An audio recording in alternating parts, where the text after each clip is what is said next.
먼저 개역 개정 성경 먼저 앞에 자막 보고 함께 합독하도록 하겠습니다. 시작. 범사에 너희에게 모범을 보였노니 곧 수고하여 약한 자들을 도우며 또 주 예수의 말씀에 친히 이르신 바 주는 것이 받는 것보다 복이 있다는 것을 기억하여야 할지니라. 다음 표준 세번역 시작. 나는 여러분에게 모든 일에서 모범을 보였습니다. 여러분은 이렇게 수고하여 약한 사람들을 도와야 하며 또 주 예수께서 친히 말씀하신 주는 것이 받는 것보다 복이 있다 하는 것을 기억해야 합니다. 하나님 아버지 은혜와 사랑을 감사드립니다.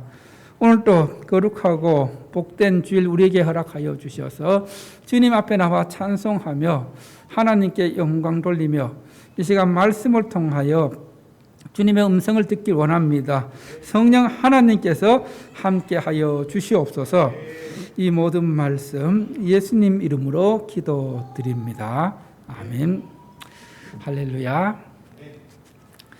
지금 파리에서는 33회 올림픽이 한창 진행 중입니다. 이번 올림픽에는 몇 개국이 참가했을까요? 206개국, 그리고 1,500명의 선수가 각국을 대표하여 출전하여 32개 종목에 329개의 금메달을 두고 열심히 자기가 4년간 준비한 수고와 노력의 열매를 맺기 위해 땀을 흘리고 있습니다. 우리나라도 이번 올림픽에 22개 종목에 143명의 선수들이 출전하였습니다. 여러분, 현재 우리나라가 오늘까지 금메달 딴 숫자가 혹시 몇 개인지 아세요? 올림픽 전혀 관심이 없어요? 한번 넘겨보세요. 금메달 몇 개 땄어요? 9개. 그리고 206개국 중에 몇 위에 랭크되어 있어요? 6등, 6위. 원래 우리나라 올림픽 선수단이 목표로 한 금메달 숫자는 5개입니다. 5개였습니다. 그리고 또 영국의 각국의 그 올림픽을 예측하는 슈퍼컴퓨터가 있습니다. 이 슈퍼컴퓨터도 한국의 금메달 예상 수는 많아봐야 5개로 그렇게 예측을 했습니다. 그런데 지금 몇 개나 땄어요? 9개. 이게 엄청난, 여러분, 우리나라가 정말 이 올림픽에서 특히 이 9개의 메달 중에서 양궁, 펜싱, 사격, 이 세계 모든 언론이 주목하고 있습니다. 한국이 어떻게 이렇게 양궁, 펜싱, 사격, 총, 이게 뭡니까? 그래서 그 외국의 어떤 그 특집 다큐멘터리 프로그램 중에 한국이 이렇게 사격과 펜싱, 그리고 또 사격에 두각을 드러내고 있는 것은 우리 민족이 예로부터 고구려의 그 민족성을 물려받아갖고 이 무기 쓰는 일에 굉장히 뛰어나다, 이런 평을 하는 걸 볼 수 있었습니다. 특히 여자 양궁 같은 경우는 10연패를 달성했어요. 올림픽이 4년마다 한 번씩 열리는데 10번 연속으로 금메달을 땄다는 것은 몇 년 동안 딴 거예요? 40년 동안. 양궁이 생긴 이래로 단체전 금메달을 한 번도 놓친 적이 없다는 거예요. 이게 엄청난, 어떻게 이런 성적을 낼 수 있을까? 세계가 놀라고 있습니다. 이렇게 올림픽에 참가하는 선수들은 올림픽에서 각국을 대표해서 자신의 종목에서 최선을 다하는 것이 그들에게 있어서는 그것이 최고의 가치이고 의미 있는 일이기 때문입니다. 그래서 그들은 이 한순간을 위해서 모든 것을 겁니다. 땀을 흘리고 정말 어제 같은 경우에는 그 혼성 유도 단체전 동메달에서는 독일과 우리나라 그 어떤 체격 차이가 엄청나게 많이 나는데도 그걸 극복하고 메달을 획득하는 것을 볼 때 깊은 감동을 받게 됩니다.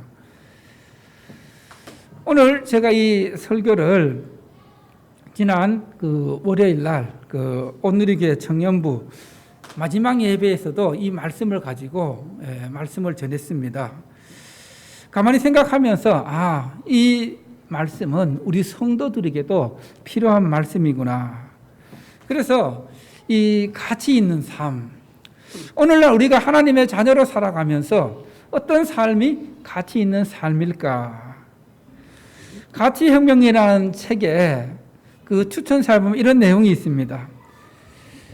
그 폴 틸리라는 그 신학자가 고대인에게는 죽음의 문제, 그리고 중세인에게는 죄의 문제, 그리고 현대인에게는 의미의 문제가 가장 심각하다고 말했습니다. 삶의 의미, 인생의 의미, 내가 하고 있는 일들에 있어서 의미가 참 중요하다는 말입니다. 여러분, 이 의미, 내가 하는 일들이 정말 의미가 있을까? 이 의미라는 말을 가치란 말과 같은 의미로 쓸 수가 있는 것입니다. 그래서 따라합시다. 가치는 사람을 움직이는 내적인 원동력이다. 여러분, 가치는 가치 있게 생각하면은 그 가치가 내 삶을 움직이게 되고 내 생각을 움직이게 되고 내 행동을 움직이게 된다는 것입니다. 지난 주간 온누리교회 청년들이 정말 로방 전도를 하면서 땀을 뻘뻘 흘리면서 전도하는 모습을 보면서 이들이 이렇게 무더운 날씨 속에서 이렇게 땀을 흘릴 수 있는 이유가 무엇일까? 이렇게 할 수 있었던 것은 바로 그들에게 있어서 이 아웃리치가 그들에게 참 의미가 있었고 가치가 있기 때문입니다. 그래서 그들의 시간을 냈고 또 물질을 들여서 아웃리치에 와서 섬길 수가 있는 것을 볼 수 있었습니다. 여러분, 그들이 우리 교회 2박 3일간 오면서 그들이 회비 낸 것 보면서 저는 놀랐어요. 작은 돈이 아니었어요. 거의 약 20만 원에 가까운 회비를 내고 왔습니다. 그래서 그들이 전도지를 만들어 봤고, 그리고 계단 올라오는 그곳에 그 작업을 했고, 부채를 만들어 봤고, 왜 그렇게 할 수 있었습니까? 바로 그 일이 그들의 삶에, 그리고 서로 오려고 하는 학생들, 청년들이 더 있었는데, 잘라내고 26명만 왔다는 이야기를 들었습니다. 여러분, 가치란 무엇입니까? 가치혁명이라는 책에서 가치는 한번 띄워주세요. 가치는 눈에 보이는 것이 아니라 내면 세계에 있는 무엇을 말하고요? 우선순위. 사람은 생각하고 행동하는데 중요하다고 생각하는 우선순위에 따라서 행동을 하게 됩니다. 그래서 이 가치는 눈에 보이는 것이 아니라 내면 세계에 있는 우선순위를 말하고 그 사람으로 하여금 계속 어떤 행동을 하게 하는 것이다. 여러분, 가치가 있다고 생각하면은, 의미가 있다고 생각하면 아무리 힘들고 어려운 일이라도 하게 된다는 것입니다. 거기에 내 삶이 따라간다는 것입니다. 그리고 헬렌 켈러는 이런 말을 했습니다. 한번 같이 보겠습니다. 헬렌 켈러의 말을 시작. 많은 사람들이 진정한 행복이 무엇인지 잘 모르고 있다. 행복은 자기 만족에서 얻어지는 것이 아니라 어디에 무슨 일을 할 때? 가치 있는 일에 충실할 때 얻어지는 것이다. 한번 곰곰이 생각해 보십시오. 여러분은 진정한 행복을 어디에서 찾고 있습니까? 행복은 자기 만족에서 얻어지는 것이 아니라 어디에서 온다고요? 가치 있는 일에 충실할 때, 의미 있는 일에 충실할 때, 그때에 거기서 행복을 얻을 수 있다는 겁니다. 그런데 많은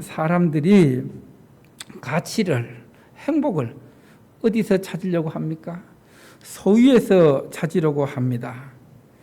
많은 것을 소유하면 거기서 행복을 누릴 수 있다고 생각합니다. 그러나 그 소유가 일시적인 행복, 만족을 가져다 줄 수는 있습니다. 문제는 소유는 또 다른 소유욕을 불러일으킨다는 겁니다. 내가 이걸 가졌으면은 다음에는 좀 더 넓은 것, 좀 더 편안한 것, 좀 더 좋은 것을 갖고자 하는 것이 인간의 본능입니다. 이것이 이제 좀 더 심해지면은 탐욕, 탐심으로 이어지게 됩니다. 사람의 마음 속에는 누구에게나 탐욕, 탐심이 들어 있습니다. 이 탐욕, 탐심, 여기에 노예가 되면은 내 삶이 이 탐욕, 탐심에 이끌려가게 됩니다. 그래서 성경은 골로새서 말씀 3장에서 이렇게 우리에게 경고하고 있습니다. 탐심은 곧 무엇이라 했을까요? 따라하세요. 탐심은 곧 우상숭배니라. 하나님께서 사도 바울을 통해서 우리 속에 있는 탐심, 이것이 우상숭배라고 지적하고 있습니다. 즉, 더 갖고자 할 때, 더 소유하고자 할 때에 그 마음들이 하나님을 대신하게 되고 하나님의 자리를 밀어내버리고 물질의 가치를 갖고자 하는 소유의 가치를 둘 때에 그것이 우상숭배가 된다는 것입니다. 여러분이 나는 정말 내 가치를 어디에 두고 있을까? 한번 그것을 알 수 있는 가장 좋은 방법이 있습니다. 그 가치를 알 수 있는 방법이 무엇이냐 하면은 오늘 집에 가셔서 한번 생각해 보세요. 내가 정말 가치 있고 의미 있게 생각하는 일들이 무엇인지를 가장 잘 알 수 있는 것은 내 시간을 어디에 많이 투자하고 있고 내 물질을 어디에 투자하고 있는지를 알면은 시간과 물질을 투자하는 것을 보면은 내 가치를 어디에 두고 있는지를 알게 됩니다. 오늘 사도행전 20장 말씀은 사도 바울이 3차 전도 여행을 마무리하면서 에베소에서 3년간 사역하면서 이제 자기에게 앞으로 어떤 위험이, 어떤 고난이 닥쳐올지 모르는 상황 속에서 에베소를 떠나야 하는 그런 상황에 놓이게 되었습니다.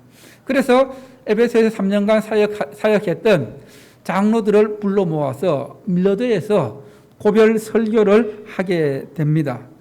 그 장로들을 불러놓고 고별 설교를 하는 가운데 사도 바울이 지난 3년간 어떻게 사역을 했으며 어떤 마음으로 했으며 또 앞으로 하나님께서 허락하신 이 교회에 어떤 위험이 올지 모르니까 그 교회를 잘 지켜나가고 세워달라고, 그리고 또 자기는 이제 예루살렘으로 가면은 어떤 일이 일어날지 순교를 할지 모르는 그런 상황 속에서 주는 그런 말씀입니다. 이 말씀을 통해서 예수님을 믿는 하나님의 자녀들은 무엇에 가치를 두고 살아야 하는지 우리에게 생생하게 가르쳐 주고 있습니다. 첫 번째로 우리의 삶은 따라합시다. 본을 보이는 삶. 본을 보이는 삶. 사도 바울은 오늘 말씀을 통해서 지난 3년간 사역하면서 너희에게 모범을 보였노니 이렇게 말씀하고 있습니다. 여기서 모범이란 말은 본보기가 되었다는 겁니다. 그리고 어떤 모형이 되었다는 겁니다. 이 본이 되는 것, 본보기가 되는 것 참으로 중요합니다. 여러분 우리가 그 학교 다닐 때 이제 상장을 이렇게 여러분 다 받은 기억이 있을 거예요.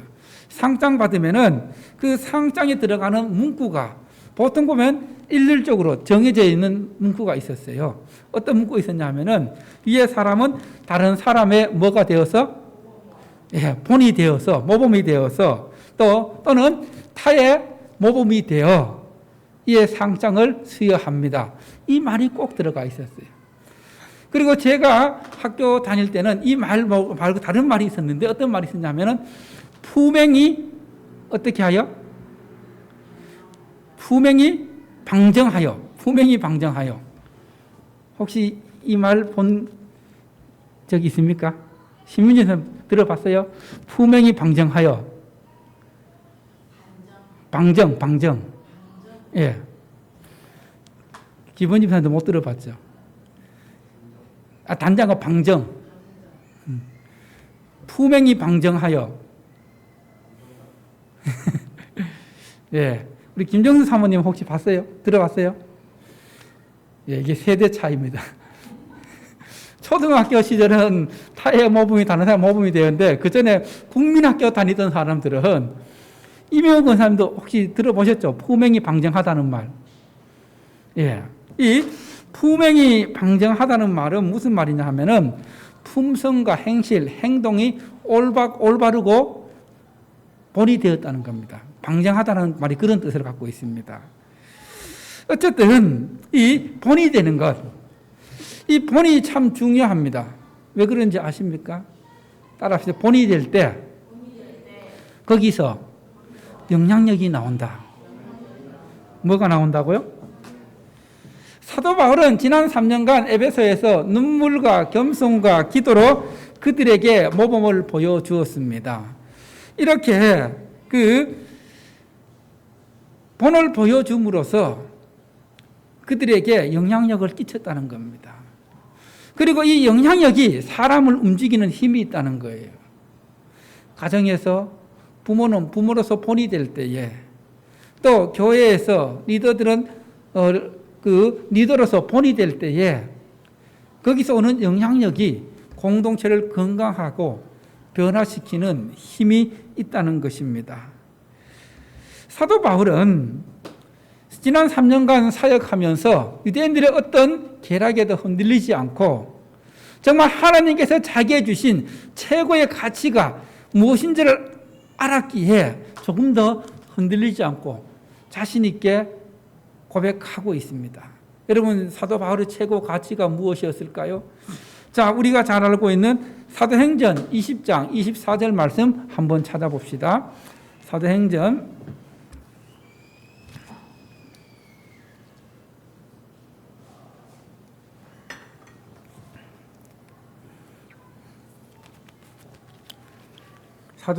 20장 24절 말씀 시작. 내가 달려갈 길과 주 예수께 받은 사명 곧 하나님의 은혜의 복음을 증언하는 일을 마치려 하면은 나의 생명조차 조금 더 귀한 것으로 여기지 아니하노라.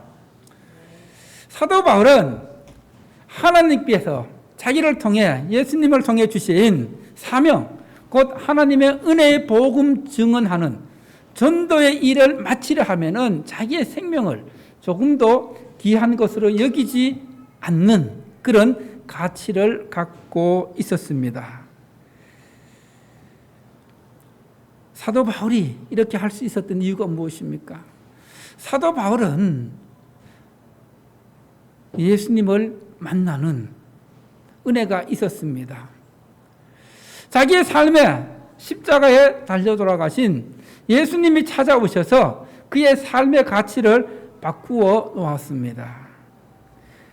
여러분의 삶에서 사도 바울처럼 하나님 주신 사명 그리고 또 하나님 주신 그 가치를 가지고 본을 보이는 삶을 살아갈 때에 하나님께서는 여러분을 통해 영향력을 끼치게 하십니다.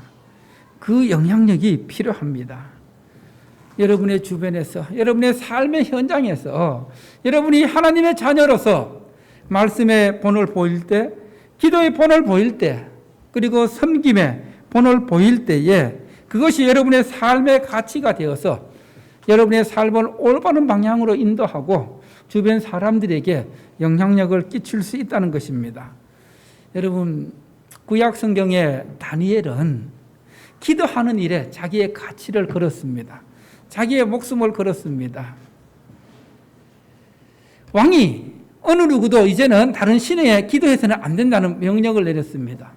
그런데 다니엘은 어떻게 했습니까? 기도하면 안 된다는 것 알면서도 왕의 명령을 어기면은 죽는다는 것을 알면서도 다니엘은 여러분 이제 앞으로 우리가 그 하루 20분 성경 읽기 다니엘 곧 다가오는데 다니엘은 하루에 3번씩 기도할 때에 어떻게 기도했다고 기록하고 있냐면은 창문을 열고 예루살렘을 향하여 소리를 내어서 기도했더라.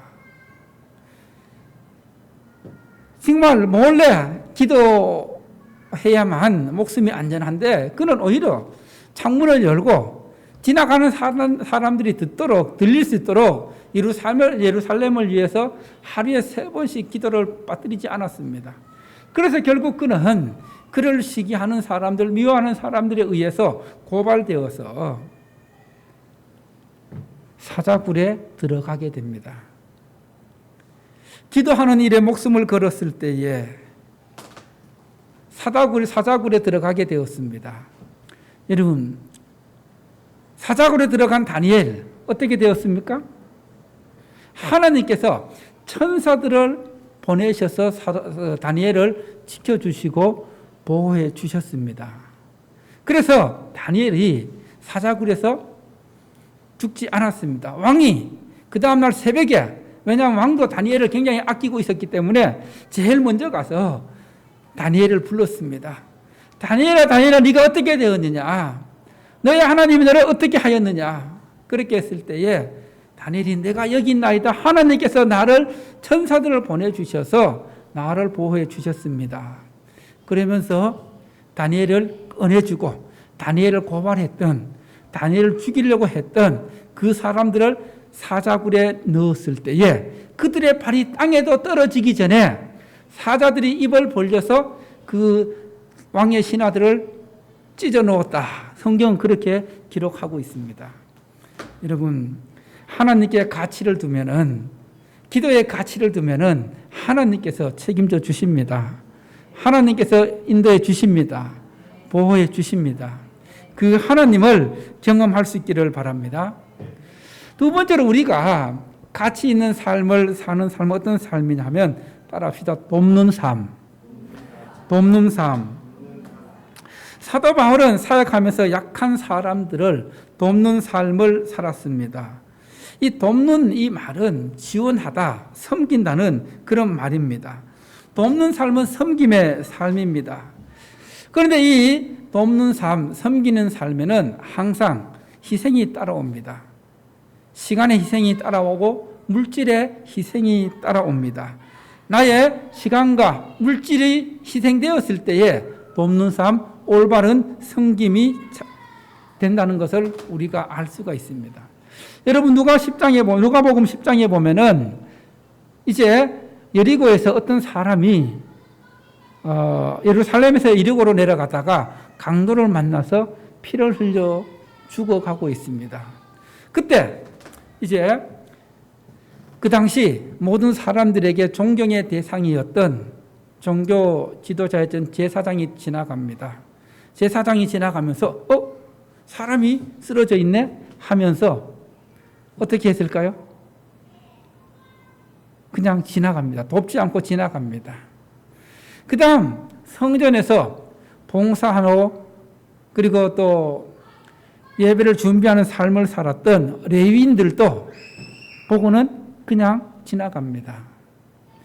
그런데 그러면서 이 예수님의 말씀을 듣고 있던 청중들은 우리가 존경하던 종교 지도자들 레위인들이 어떻게 그럴 수 있어 하면서 실망하고 있는데, 그러면 누가 저 피 흘리면서 죽어가는 사람을 도와줄 수 있을까 생각지도 못했던 사람이 등장합니다.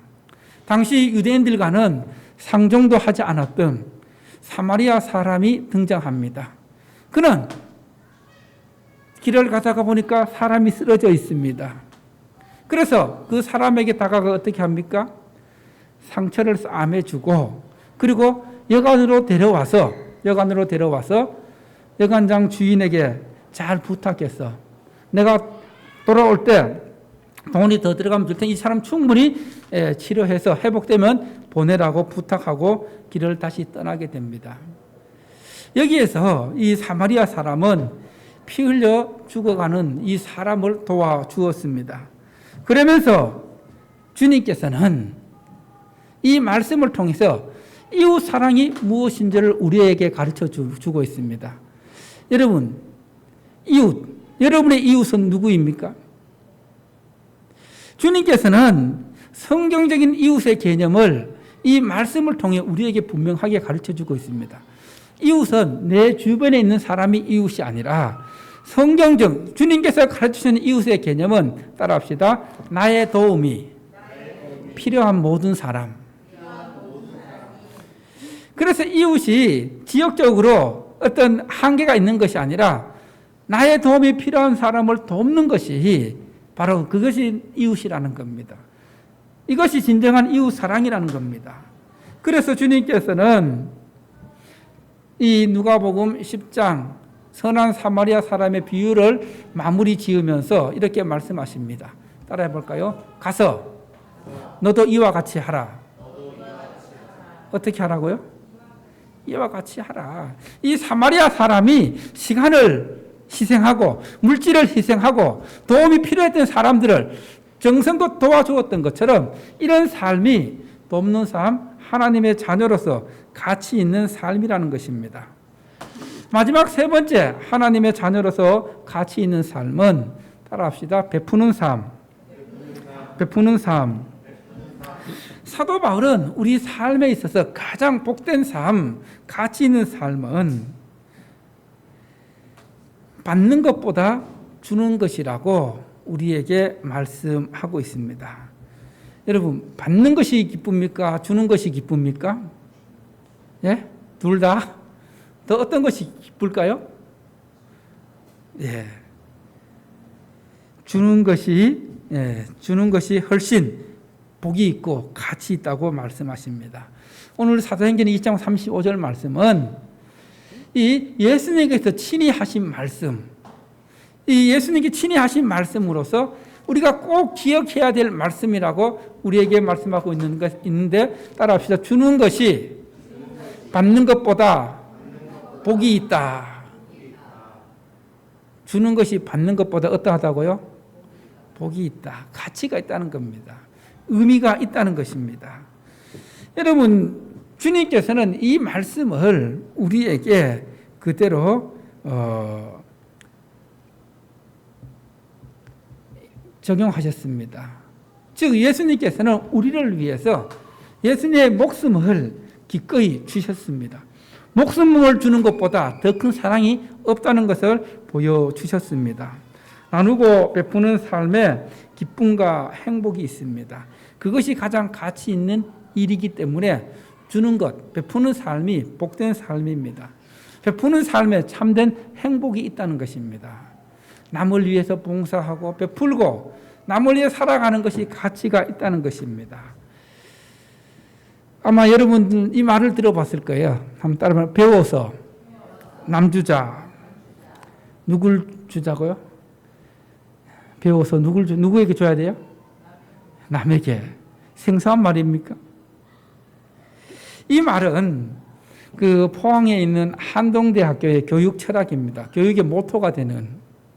즉 한동대는 학생들에게 너희들이 여기 와서 배우고 그리고 또 기술을 익히고 하는 것, 이 모든 것들을 해서 너희들을 이롭게 하는 것뿐 아니라 다른 사람들을 이롭게 하는, 배워서 남주자는 그런 그 모토를 가지고 1995년부터 지금까지 이 학생들에게, 한동대 학생들에게 배워서 남주자는 그런 정신으로 학생들을 가르쳐서 그들이 주변에 있는 그 학교라든가 또 기관이라든가 자기의 재능들을 기부하고 그렇게 해서 계속해서 한동대가 교육부에서 주는 그 교육 기부 대상을 수년간 수상한 기사를 보았습니다. 여러분, 이 배워서 남주자가 성경의 정신입니다. 성경은 함께 살아가는 것, 베풀며 살아가는 것이 참으로 의미 있는 일이라고 우리에게 가르쳐 주고 있습니다. 제가 언젠가 한번 말씀드렸죠. 하버드대를 상위 1%로 졸업해서 빌 게이츠 재단으로부터 10년간 장학금 그 100만 불을 보장받았습니다. 100만 불이면 우리나라 돈으로 얼마일까요? 얼마냐 하면은 1달러에 1,300원으로 계산하면은 100만 불은 얼마입니까? 13억입니다. 13억. 이 13억 원의 장학금이 보장되어 있는데, 그런데 이 학생은 하나님께서 지난 4년간 이 하버드대를 다니면서 장학금을 받으면서 다니게 하셨다. 그리고 하나님께 나에게 많은 재능들을 주셨고 또 그 지혜를 주셔서 이 우수하게 졸업하게 하셨는데, 내가 받은 하나님의 은혜를 다른 사람들에게 나누어 주는 것, 나의 재능을 기부하는 것, 이것은 참 하나님께서 귀하게 여기신다는 그런 마음을 가지고 그가 그 장학금 13억 원을 포기하고 아프리카로 봉사활동을 떠납니다. 봉사활동을 하면 그들에게 글을 가르치고 자기의 준 악기를 가르치고 하면서 거기에 자기의 가치를 두었을 때 또 하나님께서 베풀어 주시는 큰 은혜를 경험한다는 것을 들을 수 있었습니다. 여러분, 우리가 한 번밖에 살 수 없는 우리의 인생, 올바른 방향으로 가는 것이 중요합니다. 올바르게 살아가는 것이 중요합니다. 올바른 가치를 가지고 살아가는 것이 지혜로운 삶입니다. 예수님께서는 하나님의 자녀들이 가장 올바른 방향, 올바른 삶, 가치 있는 삶을 어떻게 말씀하고 있느냐 하면은 마태복음 6장 33절 말씀에서 너희는 먼저 그의 나라와 그의 의를 구하라. 그리하면은 하나님께서 이 모든 것을 너희에게 더하시리라고 우리에게 말씀하고 있습니다. 여러분, 하나님의 자녀로서 하나님의 나라에, 하나님의 뜻에 최고의 가치를 두면은 그 다음은 하나님께서 책임져 주시고 인도해 주십니다. 채워 주십니다. 그런데 문제는 이 말씀을 전적으로 신뢰하지 못하고, 그리고 이 말씀의 가치를 두지 않고 세상 속에 가치를 두면서 살아간다는 데 있는 것입니다. 여러분, 자, 마지막 이제 말씀을 마무리하면서, 자, 자막, 이정훈 교수님 한번 그 사진을 띄워줘 보세요. 예. 혹시 이분 누군지 아세요? 안에 안 꺼대요. 예. 굉장히 유명한 사람입니다. 누구냐면은 이정훈 교수님이라는 분인데, 울산 법대 교수님이시고, 그리고 또 한때 매스컴을 통해서 이분이 한국의 교회를 다 없애고자 하는 그런 법을 만들고, 그리고 또 그렇게 주도를 했습니다. 특히 지금으로부터 한 몇 년 전인데 서울의 그 대강고등학교가 기독교 학교인데, 그 기독교 학교에서 원래 기독교 학교는 모든 학생들에게 체플을 예배가 의무화되어 있습니다. 그런데 한 학생이 이거는 차별이다 해서 1인 시위를 했습니다. 그때 그 1인 시위를 움직이고 전략을 짰던 분이 바로 이분인데, 그래서 결국 대강고등학교 기독교 학교이지만 예배가 폐지되었습니다. 이분이 한국교회를 없애야 되는데, 그럼 어떻게 하면 한국교회를 없앨 수 있을까? 그런 가운데 저걸 알아야지. 그래서 기독교가 어떤 종교인지, 교회가 어떤 곳인지, 또 하나님의 말씀이 무엇인지를 알아야지 이길 수 있다 싶어서 정말 그때부터 그가 아침에 일어나면은 제일 먼저 하는 것이 성경을 읽는 일이었어요. 성경 속에서 하나님은 누구신지, 왜 기독교인들이 하나님을 그렇게 찬양하고 믿고 있는지 그것을 알아야 되겠다 해서 성경을 읽기 시작했습니다. 그리고 또 한국 교회사를 공부했습니다. 그리고 세계 교회사, 중세 교회사, 그리고 칼빈, 아브라함 카이퍼, 이 유명한 신학자들 모든 책을 다 읽으면서 공부를 했습니다. 그런 가운데 어느 날 목사님의 설교를 듣고 있는데 마음에 오는 한 단어가 귀에 들렸습니다. 바로 죄인이라는 말이었습니다. 그 죄인이라는 말이 자기 마음에 들리면서, 아, 내가 하나님 앞에서 죽을 수밖에 없는 죄인이구나. 내가 이 자리에 이대로 죽을 수밖에 없는 죄 죽겠구나 하는 그런 두려움, 그것이 엄습해 올 때에 그때 환한 빛이 비치면서 예수님께서 찾아오셨다는 거예요. 그래서 그는 결국 예수님을 만나게 되었고, 그 이후에 이제 그는 내가 이제껏 교회를 공격하고 그리고 예수님을 공격했던 그 모든 것이 잘못되었다. 그래서 그는 그때부터 이제 그 예수님을 증거하는, 그리고 또 한국의 어떤 성도들, 청년들에게 복음의 능력, 말씀의 능력, 그가 신앙인이 되어서 기독교인들을 바라보았을 때, 청년들을 바라보았을 때에 너무나 말씀과 동떨어진 삶을 살아가고 있는 것을 보면서 너무나 안타깝습니다. 말씀의 능력, 복음의 능력은 이것이 아닌데 청년들이 세상 속에서 이끌려 교회 다닌다고 하지만 별 영향력 없이 살아가고 있는 모습을 보면서 너무나 안타까운 마음이 들었습니다. 그래서 내가 이들에게 올바른 가치관, 세계관을 가지도록 해줘야 되겠다. 그래서 책을 쓰기 시작했습니다. 그 책이 바로 성경적 세계관이라는 책입니다. 좀 두꺼운 책인데 여러분들도 시간 나면은 한번 읽어보십시오.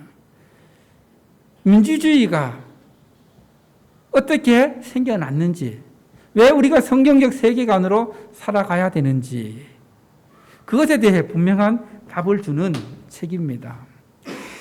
이렇게 우리의 삶에 있어서 가장 가치 있는 삶, 바로 예수님이 우리의 가장 가치 있는 삶입니다. 그래서 예수님은 지난주에 말씀드렸던 것처럼 내가 곧 길이요 진리요 생명이라고 말씀하고 있습니다. 우리의 삶은 결코, 우리의 신앙은 삶과 분리될 수 없습니다. 하나님은 말씀을 통해서 우리의 삶에 분명한 선한 영향력을 드러내길 원하십니다. 그렇게 할 때, 내가 선한 영향을 끼칠 때 내 주변에 변화가 있습니다. 그리고 이 선한 영향력은 내가 올바른 가치를 가질 때에 거기서 온다는 것을 우리에게 가르쳐 주고 있습니다. 오늘 말씀을 다시 한번 여러분들이 유튜브를 통해서 들어보면서 나에게 있어서 최고의 가치는 무엇인가? 나는 행복을 어디에서 찾으려 하고 있는가? 그리고 내가 도움을 받았을 때 하고 또 베풀었던 그런 경험들을 생각해 보면서 정말 오늘 말씀처럼 그 본을 보이고 그리고 또 약한 사람들을 돕고 베풀고 주는 그런 삶을 가치 여기고 하나님 안에서 그의 나라와 그의 뜻을 구하는 복된 삶을 살아가기를 축원합니다. 할렐루야. 이제 우리 함께 찬송하며 봉헌합니다. 찬송가 215장 내게 있는 모든 것을 내게 속해주신 모든 주께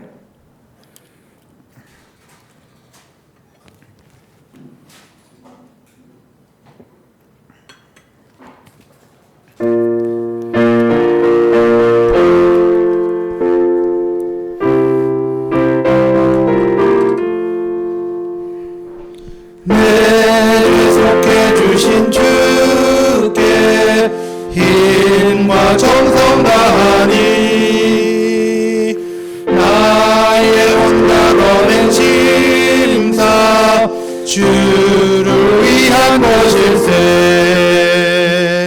내게 있는 모든 것을 주를 위해 바치리.